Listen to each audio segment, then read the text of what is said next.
Es un gozo para mí en este viernes 7 de febrero estar hablando con ustedes en este giro hacia Dios, cuyo tema es la de Él o la mía.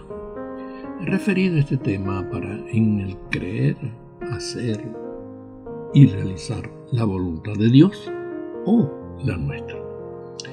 Creo que es un interesante tema. Y para desarrollar este tema quiero basarme en la vida de un personaje que la Biblia lo denomina hombre de Dios, y me refiero a Moisés. Y usaré 3 pasajes del libro del Éxodo. Estaré leyendo en la Biblia Dios habla hoy. El primer texto que quiero usar, Éxodo 2, capítulo 9 al 12, dice: a quien la hija del faraón dijo: toma a este niño y críamelo, y yo te pagaré por tu trabajo. La madre del niño se lo llevó y lo crió, y cuando ya hubo crecido, se lo entregó a la hija del faraón, quien lo adoptó como hijo suyo y lo llamó Moisés, pues dijo: yo lo saqué del agua. Moisés, siendo ya adulto, salió un día a visitar a sus hermanos de raza, y se dio cuenta de que sus trabajos eran muy duros, y vio que un egipcio estaba golpeando a uno de sus hermanos hebreos. Entonces miró bien por todas partes, no viendo a nadie por allí, mató al egipcio y lo enterró en la arena. El segundo texto es Éxodo 3, 1 al 6. Dice así: Moisés cuidaba las ovejas de su suegro Jetro, que era sacerdote de Madián. Un día, llevándolas a través del desierto, llegó hasta el monte de Dios que se llama Horeb. Allí el ángel del Señor se le apareció en una llama de fuego en medio de una zarza. Moisés miró atentamente y se dio cuenta de que la zarza ardía en el fuego, pero no se consumía. Entonces pensó: ¡qué cosa tan extraña! Voy a ver por qué no se consume la zarza. Cuando el Señor vio que Moisés se acercaba a mirar, le llamó desde la zarza: ¡Moisés! ¡Moisés! Aquí estoy, contestó Moisés. Entonces Dios le dijo: no te acerques, descálzate, porque el lugar donde estás es sagrado. Y añadió: yo soy el Dios de tus antepasados, soy el Dios de Abraham, de Isaac y de Jacob. Tercer texto, Éxodo 4, 24 y 26. Durante el camino, en el lugar donde Moisés y su familia iban a pasar la noche, el Señor salió al encuentro de Moisés y quiso matarlo. Entonces Séfora tomó un cuchillo de piedra y cortó el prepucio de su hijo. Luego, tocando con el prepucio del niño los pies de Moisés, le dijo: en verdad tú eres para mí ahora un esposo de sangre. Entonces el Señor dejó ir a Moisés, y Séfora dijo que Moisés era un esposo de sangre debido a la circuncisión. En el primer texto que leímos, este pasaje nos muestra cómo llegó Moisés, un niño hebreo, nacido en la esclavitud, llegó a ser criado por la hija del faraón. Fue su hijo adoptivo, preparado en toda la educación egipcia, pero como había sido en sus primeros años criado por su propia madre, ella le enseñó sobre la fe y la cultura judía. Quiso hacer lo que había aprendido y lo aplicó al tratar de ayudar, tomando la justicia por su propia mano, y mató al egipcio.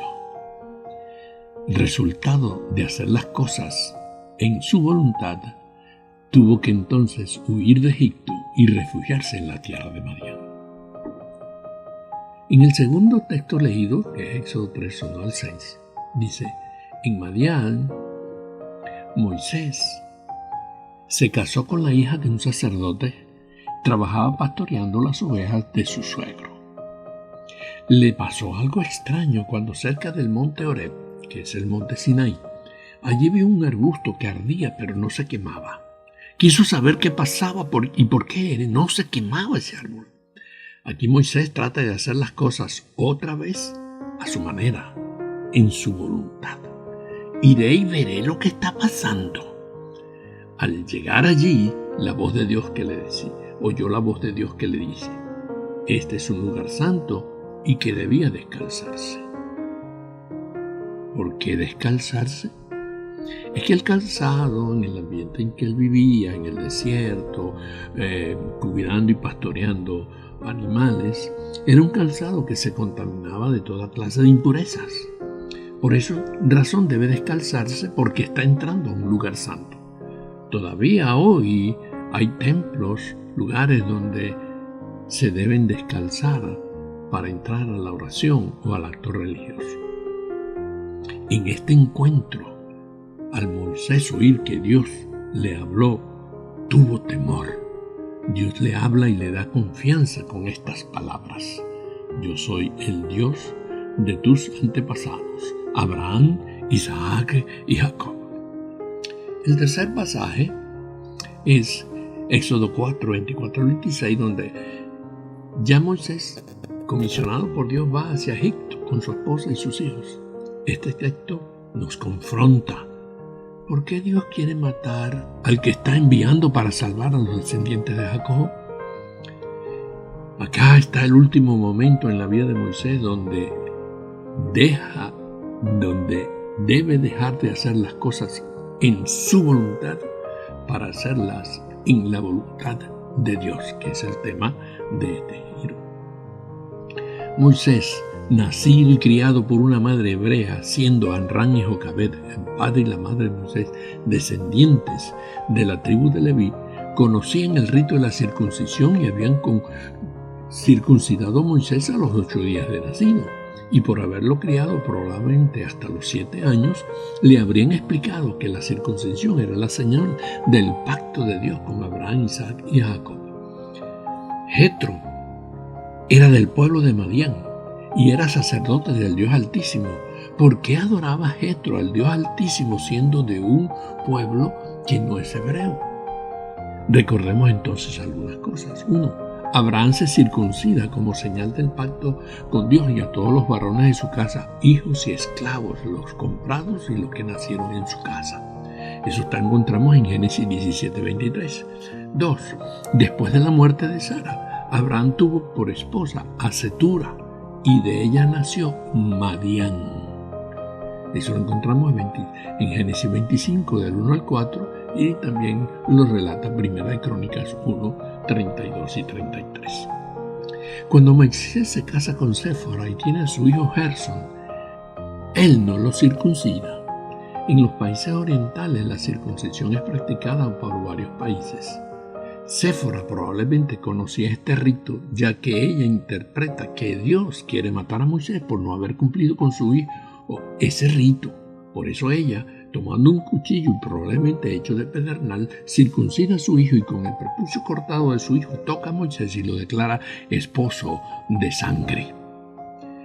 Si vamos a hacer la voluntad de Dios, si Moisés va a hacer la voluntad de Dios de liberar al pueblo de Israel, él no podía ir sin haber hecho el rito de circuncisión de su hijo. No tenemos dudas de que Moisés sabía hacer las cosas. Tenía el conocimiento humano dado por los egipcios, que eran famosos por la cuestión de las matemáticas y también en la cuestión de la arquitectura. Pero para ser el hombre encargado de Dios para ayudar en la liberación del pueblo de Israel esclavizado por el pueblo de Egipto, debía aprender a hacer las cosas como Dios quiere que se hagan. Su primer encuentro con Dios en la zarza o en el robusto que estaba ardiendo le hace ver que no todo sucede como él, Moisés, lo entendía. El quitarse los zapatos, que le dice Dios, le lleva a tener que ponerse después, en forma figurada, los zapatos de Dios.